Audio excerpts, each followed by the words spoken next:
నమస్కారం, SRTV news కి స్వాగతం. హెడ్లైన్ చూద్దాం. రైతుకు పంట రుణమాఫీ చేసేందుకు తమ మంత్రివర్గం ఆమోదం. రైతు భరోసా విధి విధానాలపై సీఎం రేవంత్ రెడ్డి కీలక ప్రకటన.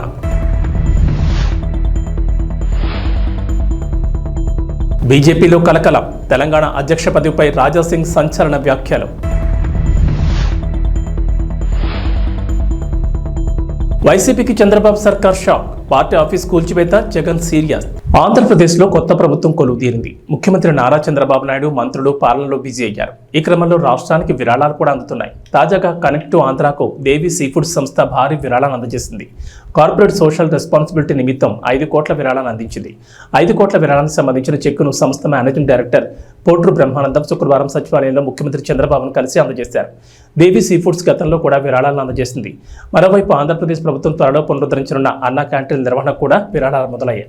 గుంటూరుకు చెందిన మర్రిపూడి సుష్మా అనే యువతి తన వంతుగా అన్నా క్యాంటీన్ నిర్వహణ కోసం విరాళం అందించారు. ముఖ్యమంత్రి నారా చంద్రబాబు నాయుడు సచివాలయంలో శుక్రవారం కలిసి ₹1,00,000 చెక్కును అందించారు. గుంటూరు వికాస్ నగర్ చెందిన సుష్మా USA లో ఓ ప్రైవేట్ సంస్థలో ఉద్యోగం చేస్తున్నారు. గుంటూరు జిల్లా తాడేపల్లి సమీపంలో నిర్మిస్తున్న వైఎస్ఆర్సీపీ కార్యాలయ భవనాన్ని అధికారులు కూల్చివేశారు. తాడేపల్లి మండలం సీతానగరంలో వైఎస్ఆర్సీపీ కేంద్ర కార్యాలయం కోసం భవనాన్ని నిర్మిస్తున్నారు. అయితే నీటిపారుదల శాఖ స్థలంలో పార్టీ కార్యాలయం నిర్మాణం చేపట్టారనే కారణంతో కూల్చివేశారు. వైఎస్ఆర్సీపీ కార్యాలయం కోసం బోట్ యార్డ్గా ఉపయోగిస్తున్న స్థలాన్ని తక్కువ లీజుతో అప్పటి జగన్ సర్కార్ కేటాయించింది. ఈ నిర్మాణం అక్రమం అంటూ వైఎస్ఆర్సీపీకి CRDA నోటీసులు జారీ చేసింది. అయితే శనివారం ఉదయం అధికారులు ఆ భవనాన్ని కూల్చివేశారు. భవనం కూల్చివేతపై వైఎస్ఆర్సీపీ అధినేత వైఎస్ జగన్ కూడా X వేదికగా స్పందించారు. ఆంధ్రప్రదేశ్లో రాజకీయ కక్ష సాధింపు చర్యలకు దిగిన చంద్రబాబు తన దమనకాండను మరో స్థాయికి తీసుకెళ్లారు. ఒక నియంత్రణ తాడేపల్లిలో దాదాపు పూర్తిగా వచ్చిన వైఎస్ఆర్సీపీ కేంద్ర కార్యాలయాన్ని బుల్డోజర్లతో కూల్చివేయించారు. హైకోర్టు ఆదేశాలను బేఖాతరు చేశారు. రాష్ట్రంలో చట్టం, న్యాయం పూర్తిగా కనుమరుగైపోయాయి. ఎన్నికల తర్వాత చోటు చేసుకున్న హింసాత్మక ఘటనలతో రక్తాన్ని పారిస్తున్న చంద్రబాబు ఈ ఘటన ద్వారా ఈ 5 ఏళ్ల పాటు పాలన ఏ విధంగా ఉండబోతుందని హింసాత్మక సందేశాన్ని ఇవ్వకనే ఇచ్చారు. ఈ బెదిరింపులకు, ఈ కక్ష సాధింపు చర్యలకు వైఎస్ఆర్సీపీ తలొగ్గేదే లేదు. వెన్ను చూపేది అంతకన్నా లేదు. ప్రజల తరపున, ప్రజల కోసం, ప్రజలకు తోడుగా గట్టిగా పోరాటాలు చేస్తాం. దేశంలోని ప్రజాస్వామ్యవాదులంతా చంద్రబాబు దుశ్చర్యల్ని ఖండించాలని కోరుతున్నానంటూ ట్వీట్ చేశారు.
టీడీపీ సీనియర్ నేత చింతకాయల అయ్యన్న పాత్రుడు నేడు ఏపీ శాసనసభాపతిగా బాధ్యతలు స్వీకరించనున్నారు. స్పీకర్గా ఎన్నికైన వ్యక్తిని అధికార, విపక్ష నేతలు కలిసి ఆయన స్థానంలో కూర్చోబెట్టడం ఆనవాయితీ. అయితే స్పీకర్ బాధ్యతల స్వీకరణ కార్యక్రమానికి దూరంగా ఉండాలని వైసీపీ నిర్ణయించింది. మరోవైపు నేడు జగన్ పులివెందుల పర్యటనకు వెళ్లనున్నారు. ఉదయం 10 గంటలకు తాడేపల్లిలోని నివాసం నుంచి బయలుదేరి జగన్ పులివెందులు వెళ్తారు. 3 రోజుల పాటు ఆయన అక్కడే ఉంటారు. ఆంధ్రప్రదేశ్ అసెంబ్లీ సమావేశాలు రెండవ రోజు జరగనున్నాయి. అయితే వైఎస్ఆర్సీపీ కీలక నిర్ణయం తీసుకుంది. ఇవాళ అసెంబ్లీకి వెళ్లకూడదని నిర్ణయించింది. ఏపీ శాసనసభ స్పీకర్గా నర్సీపట్నం సీనియర్ ఎమ్మెల్యే చింతకాల అయ్యన్న పాత్రుడు ఏకగ్రీవంగా ఎన్నికైన సంగతి తెలిసిందే. ఆయన ఇవాళ స్పీకర్గా బాధ్యతలు చేపట్టనున్నారు. ఈ క్రమంలో శాసనసభకు రాకూడదని వైఎస్ఆర్సీపీ నిర్ణయించింది. ఇవాళ జరిగే స్పీకర్ బాధ్యతల స్వీకరణ కార్యక్రమానికి దూరంగా ఉండాలని వైఎస్ జగన్ భావించినట్లు తెలుస్తోంది. అసెంబ్లీలో స్పీకర్గా ఎన్నికైన వారిని అధికార విపక్ష నేతలు కలిసి ఆయన స్థానంలో కూర్చోబెట్టడం ఎప్పటి నుంచో సంప్రదాయంగా వస్తోంది. అయితే ఎప్పటి నుంచో కొనసాగుతున్న ఈ ఆనవాయితీకి దూరంగా ఉండాలని వైఎస్ఆర్సీపీ నిర్ణయించిందట. ఈ కార్యక్రమంలో దూరంగా ఉంటుండగా ఇవాళ వైఎస్ జగన్ వ్యక్తిగత పర్యటన నిమిత్తం పులివెందులు వెళ్తున్నారు. వ్యవసాయం అంటే దండగ కాదు, పండగ చేయడమే కాంగ్రెస్ ప్రభుత్వ విధానమని, అందుకోసం రైతుకు పంట రుణమాఫీ చేసేందుకు తమ మంత్రివర్గం ఆమోదం తెలిపినట్లుగా సీఎం రేవంత్ రెడ్డి తెలిపారు. శుక్రవారం మంత్రివర్గ సమావేశం అనంతరం సీఎం రేవంత్ రెడ్డి మీడియాతో మాట్లాడారు. అసెంబ్లీ ఎన్నికల సమయంలో వరంగల్లో కాంగ్రెస్ నాయకుడు రాహుల్ గాంధీ చేసిన రైతు డిక్లరేషన్కు అనుగుణంగా అన్నదాతలకు ఏకకాలంలో 2 లక్షల రుణమాఫీ చేయనున్నట్లు రేవంత్ రెడ్డి ప్రకటించారు. కాంగ్రెస్ పార్టీ కానీ సోనియా గాంధీ కానీ ఏదైనా మాటిస్తే అది శిలాశాసనమని రేవంత్ రెడ్డి చెప్పుకొచ్చారు. ఎలాంటి అడ్డంకులు వచ్చినా ఎదుర్కొని నిలబడి ఇచ్చిన మాటను నిలబెట్టుకోవడం తమ నాయకుల గొప్పతనమని వివరించారు. ఈ క్రమంలోనే 2022 మే 6 వరంగల్లో రైతు డిక్లరేషన్ సభలో రాహుల్ గాంధీ రుణమాఫీ హామీ ఇచ్చారని గుర్తు చేసిన రేవంత్ రెడ్డి ఈ మేరకు 2 లక్షల పంట రుణాలు మాఫీ చేయాలని తన కేబినెట్ నిర్ణయం తీసుకున్నట్లు వివరించారు. లోక్సభ ఎన్నికల్లో తెలంగాణలోని సగం పార్లమెంట్ స్థానాలను గెలిచి ఊపు మీదన్న బీజేపీ రాష్ట్రంలో పార్టీని మరింత బలోపేతం చేసే దిశగా ప్రయత్నాలు చేస్తోంది. ప్రస్తుత అధ్యక్షుడు కిషన్ రెడ్డిని కేంద్ర మంత్రివర్గంలో తీసుకోవడంతో ఆయన స్థానంలో వేరొకరిని నియమించనున్నారు. కొత్త వ్యక్తికి పార్టీ అధ్యక్ష బాధ్యతలను అప్పగించే యోచనలో ఉంది. ఈ క్రమంలో గోషామహల్ బీజేపీ ఎమ్మెల్యే రాజాసింగ్ చేసిన వ్యాఖ్యలు ఆ పార్టీలో కలకలం రేపుతున్నాయి. దేశం ధర్మం పట్ల అవగాహన ఉన్న వ్యక్తిని కొత్త అధ్యక్షుడిగా నియమించాలని రాజాసింగ్ కోరారు. అంతేకాదు పార్టీలో అందరి అభిప్రాయాలు తీసుకున్న తర్వాత అధ్యక్షుడి ఎంపిక జరగాలని డిమాండ్ చేశారు. రాష్ట్రంలోని బీజేపీ ఎంపీలు ఎమ్మెల్యేల అభిప్రాయాలను పరిగణలోకి తీసుకోవాలని ఆయన ఓ వీడియోను విడుదల చేయడం గమనార్హం. తెలంగాణలో బీజేపీ బలం పెరుగుతోందని, వచ్చే ఎన్నికల్లో అధికారంలోకి రావడం ఖాయమని ఆయన ఆశాభావం వ్యక్తం చేశారు. మల్కాజ్గిరి ఎంపీ ఈటెల రాజేందర్కు పార్టీ పక్కాలు అప్పగిస్తారనే ప్రచారం సాగుతున్న వేళ రాజాసింగ్ వీడియో కలకలం రేపుతోంది. టీఆర్ఎస్ నుంచి 2003లో రాజకీయ ప్రస్థానం ప్రారంభించిన ఈటెల రాజేందర్ సుదీర్ఘకాలం ఆ పార్టీలో ఉన్నారు. తెలంగాణకు తొలి ఆర్థిక మంత్రిగా, తర్వాత ఆరోగ్య శాఖ మంత్రిగా బాధ్యతలు నిర్వర్తించారు. వామపక్ష భావజాలం కలిగిన ఈటెల మాజీ ముఖ్యమంత్రి కె చంద్రశేఖరరావుతో విభేదాల కారణంగా టీఆర్ఎస్కు 2021లో రాజీనామా చేశారు. తన రాజకీయ భవిష్యత్తు కోసం ఆయన బీజేపీలో చేరారు. 2018 శాసనసభ ఎన్నికల్లో కరీంనగర్ ఎమ్మెల్యేగా గెలిచిన గంగుల కమలాకర్ ఎన్నికను సవాల్ చేస్తూ ఆయనపై పోటీ చేసిన ప్రస్తుత కేంద్ర మంత్రి బండి సంజయ్ హైకోర్టులో పిటిషన్ దాఖలు చేశారు. తాజాగా ఈ కేసులో అడ్వకేట్ కమిషన్ ముందు హాజరు కావాలని ఎంపీ బండి సంజయ్ను తెలంగాణ హైకోర్టు శుక్రవారం ఆదేశించింది. ఒకవేళ అడ్వకేట్ కమిషన్ ముందు హాజరై వాంగ్మూలం ఇవ్వని పక్షంలో ఎన్నికల పిటిషన్ను మూసివేస్తామని స్పష్టం చేసింది. అనంతరం తదుపరి విచారణను జూలై 8కి వాయిదా వేసింది. 2018 ఎన్నికల్లో కరీంనగర్ నియోజకవర్గంలో టీఆర్ఎస్ అభ్యర్థిగా గంగుల కమలాకర్, బీజేపీ తరఫున బండి సంజయ్ పోటీ చేశారు. ఈ ఎన్నికల్లో గంగుల విజయం సాధించగా ఈ ఎన్నిక చెల్లదని 2019లో బండి సంజయ్ హైకోర్టులో పిటిషన్ వేశారు. దీనిపై విచారణ చేపట్టిన హైకోర్టు ఇరుపక్షాల సాక్ష్యాల నమోదుకు రిటైర్డ్ జిల్లా జడ్జి కె శైలజను అడ్వకేట్ కమిషన్గా నియమించింది. అయితే ఈ కమిషన్ ముందు వాంగ్మూలం ఇవ్వడానికి బండి సంజయ్ చాలాసార్లు వాయిదాలు తీసుకున్నారు. ఈ అంశంలో ఆయనకు హైకోర్టు జరిమానా కూడా విధించింది. ప్రభాస్ కల్కి మీద ఉన్న అంచనాలు అందరికీ తెలిసిందే. సరైన ప్రమోషన్స్ చేయడం లేదు, జనాల్లోకి ఇంకా తీసుకెళ్లడం లేదని చిత్ర యూనిట్ మీద డార్లింగ్ ఫ్యాన్స్ ఫైర్తో ఉన్నారు. అంతేకాకుండా ఈ మూవీకి సంబంధించిన అప్డేట్లు కూడా సరైన టైంకి ఇవ్వడం లేదని మండిపడుతున్నారు. ఈ మూవీ నుంచి 2 ట్రైలర్లను వదిలారు. అయితే ఈ 2 ట్రైలర్లు ఒకదాని మించి ఒకటి ఉన్నాయి.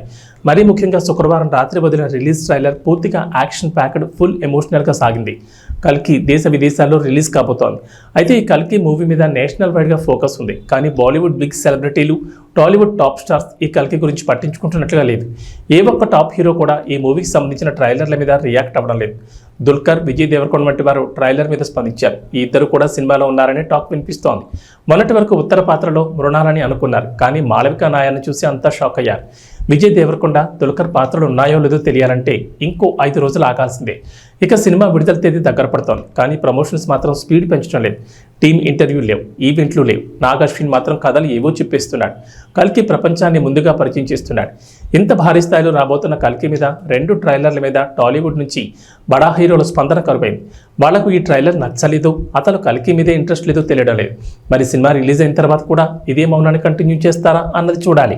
శ్రీకాకుళం జిల్లా ఇచ్చాపురం సోంపేట మండలం రాజాం గ్రామానికి చెందిన డొక్కరి చిరంజీవి, మందస్త మండలం జిల్లోండకు చెందిన కొర్రాయి సునీత అనే యువతి గత కొంతకాలంగా ప్రేమించుకున్నారు. ఇంట్లో వాళ్ళకి చెప్పి పెళ్లి చేసుకుంటారని అమ్మాయిని నమ్మించి లొంగ తీసుకున్న యువకుడు సినిమాలు, పార్కులు అన్ని తిరిగి చివరికి చేతులెత్తేయడంతో అమ్మాయికి ఏం చేయాలో తెలియక ప్రియుడి ఇంటి ముందు 2 రోజులుగా ధర్నాకు దిగింది. విషయం తెలుసుకున్న వాళ్ళ చిన్నాన్న అమ్మాయితో కలిసి పోలీస్ స్టేషన్లో ఫిర్యాదు చేశారు.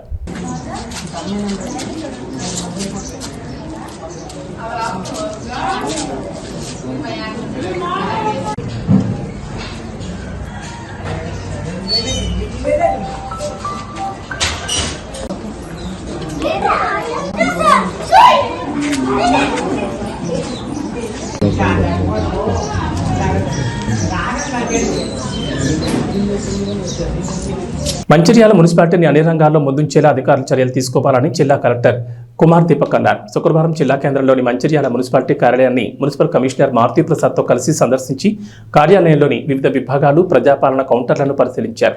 ఈ సందర్భంగా జిల్లా కలెక్టర్ మాట్లాడుతూ మంచిర్యాల మున్సిపాలిటీని అన్ని రంగాల్లో ముందుంచేలా అధికారులు సమన్వయంతో కృషి చేయాలని తెలిపారు. వర్షాకాలం అయినందున మున్సిపల్ పరిధిలోని వార్డులలో స్వచ్ఛమైన త్రాగునీటిని అందించేలా ప్రత్యేక దృష్టి సారించాలని, అన్ని వార్డులలో వీధి దీపాల నిర్వహణ పకడ్బందీగా ఉండేలా చూడాలని తెలిపారు. వర్షపు నీరు నిల్వ ఉండకుండా చూడడంతో పాటు వార్డులలోని అంతర్గత రహదారులు, మురుగు కాలువలలో పూడికి లేకుండా ఎప్పటికప్పుడు శుభ్రపరచాలని కోరారు.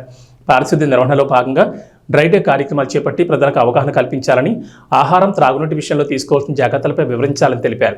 ప్రభుత్వం చేపట్టిన ప్రజాపాలన కార్యక్రమాన్ని సమర్థవంతంగా నిర్వహించి దరఖాస్తులను పూర్తి స్థాయిలో పరిశీలించి అర్హులైన లబ్ధిదారులకు పథకాలు, ఫలాలు అందేలా చర్యలు తీసుకోవాలని తెలిపారు.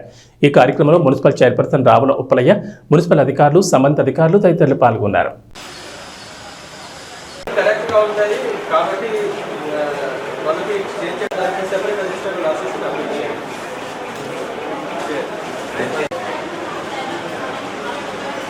అనంతపురం జిల్లా గుత్తిపట్నంలోని ఏబీఆర్ఈ టెక్నో స్కూల్లో ప్రభుత్వ నిబంధనలకు విరుద్ధంగా స్కూల్ యాజమాన్యం నడిపిస్తున్నారంటూ ఎస్ఎఫ్ఐ నాయకులు ధర్నా చేపట్టారు.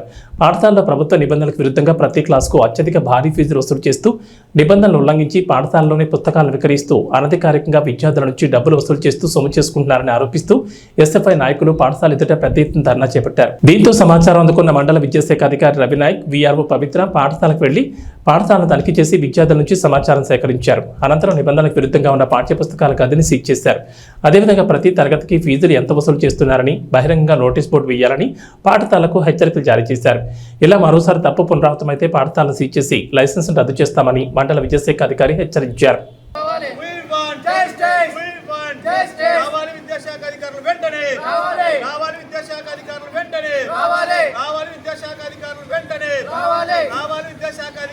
పాఠశాలపై చర్యలు వెంటనే తీసుకోవాలి. విద్యను వ్యాపారం చేస్తున్న ప్రైవేట్ కార్పొరేట్ పాఠశాలపై చర్యలు వెంటనే తీసుకోవాలి. చేయాలి. బుక్ స్టాల్ వెంటనే తీసేయాలి. విద్యను వ్యాపారం చేస్తున్న ప్రైవేట్ పాఠశాలపై చర్యలు వెంటనే తీసుకోవాలి. విద్యను వ్యాపారం చేస్తున్న ప్రైవేట్ పాఠశాలపై చర్యలు వెంటనే తీసుకోవాలి. గుత్తిపట్టణంలో ఉన్న ప్రైవేట్ స్కూల్స్ అనేవి విత్తన వ్యాపారం చేసి విచ్చలవిడిగా వ్యాపారం చేస్తున్నాయి సార్. అన్ని స్కూల్స్లో కూడా బుక్స్ స్టాల్స్ పెట్టి ఈరోజు వ్యాపారం చేస్తున్నాయి. అదేవిధంగా ఈ ఏవిఆర్ స్కూల్లో కూడా బుక్కి సంబంధించిన లోపల ఒక డంపింగ్ ఉంది.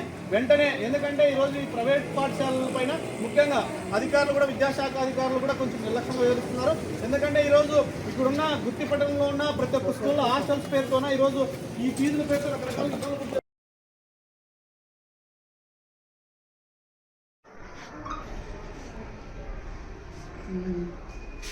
సరేలేండి, అయితే సీట్ చేస్తాము. తహసీల్దార్ వాళ్ళు కూడా పిలిచాము.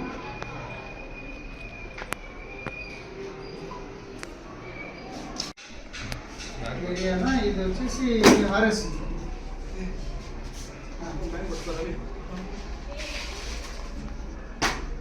స్కూల్ సీట్ చేద్దాము. ఒకసారి పంచనామా చేద్దాము.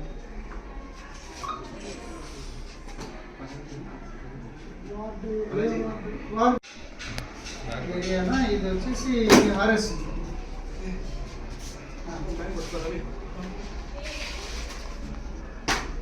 స్కూల్ సీట్ చేద్దాము. ఒకసారి పంచనామా చేద్దాము.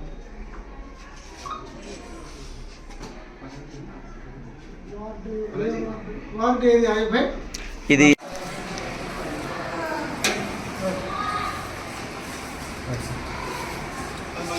మన ఏవిఆర్ పాఠశాలలందు మన స్టూడెంట్ ఫెడరేషన్ సంబంధించిన కొన్ని యూనియన్ సంఘాలు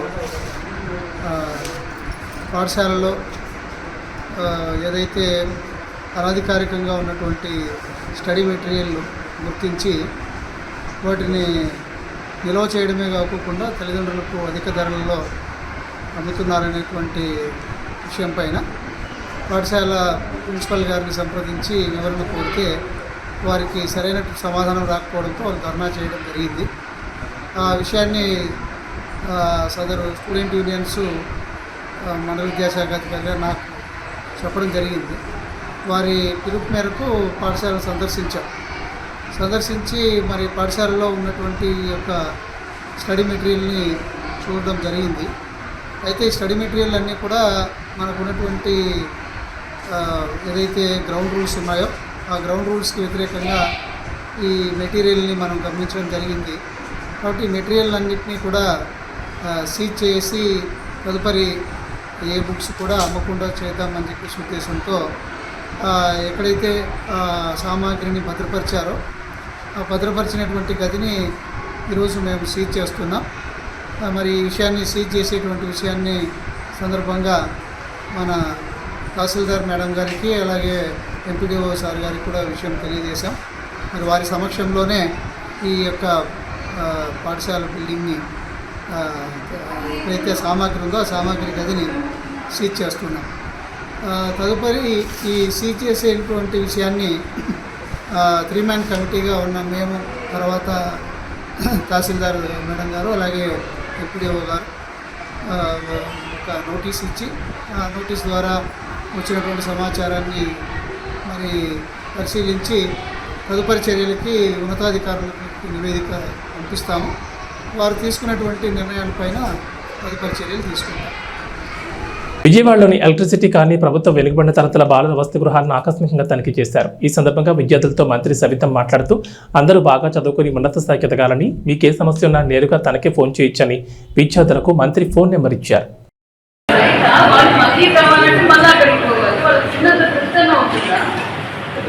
ఏమవుతుంది, మీరు పెట్టుకునేది అన్నం పెడుతున్నాం, వంకాయ కూర పెడుతున్నాం, మజ్జిగ పెడుతున్నాం. మనకు కావాలంటే ఇక్కడే వచ్చి పట్టుకోవాలంటే ఇక్కడే తీసుకుంటారు కదా. మరి అక్కడికి వెళ్ళి తీసుకోవడం ఏంటి?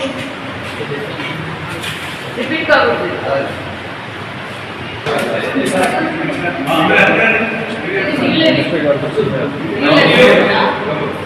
ఈ డైనింగ్ హాల్లో వాటర్ పెట్టడం అయినా ఒక ఫ్యాన్ అక్కడ ఉండాలి పట్టుకోవడానికి. పైన పెట్టారు.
బాగా చదువుకోవాలి.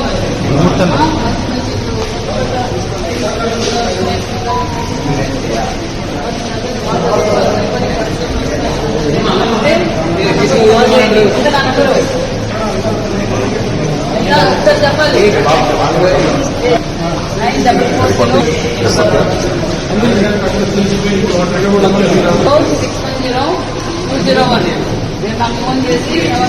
9440610 T20 ప్రపంచ కప్ ఆరంభం టోర్నీలో టైటిల్ సాధించిన భారత్ ఆ తర్వాత మళ్లీ విజేతగా నిలవలేకపోయింది. సెమీఫైనల్, ఫైనల్ చేరిన కప్పును మాత్రం గెలవలేకపోయింది. అయితే ఈసారి మాత్రం అదిరే ప్రదర్శన చేస్తున్న టీమిండియా టైటిల్ దిశగా వడివడిగా అడుగులేస్తోంది. ఓటమి అనేది లేకుండా సెమీఫైనల్ దిశగా దూసుకెళ్తోంది. కాగా 17 ఏళ్ల నిరీక్షణకు తెరదించుతూ భారత్ ఈసారి T20 ప్రపంచ కప్ టైటిల్ గెలవనుంది. ఈ విషయాన్ని Australia star player Pat Cummins పరోక్షంగా వెల్లడించాడు. అదేంటి, కమిన్స్ ఇప్పుడు చెప్పాడు, ఈ విషయంపై అతడు మాట్లాడలేదుగా అని అంటారా? అవును, అతడు ఈ విషయంపై మాట్లాడలేదు, కానీ తన ప్రదర్శనతోనే టీమిండియా టైటిల్ గెలుస్తుందని పరోక్షంగా చెప్పేశాడు. ఇవి బులెటిన్ విశేషాలు. నమస్కారం.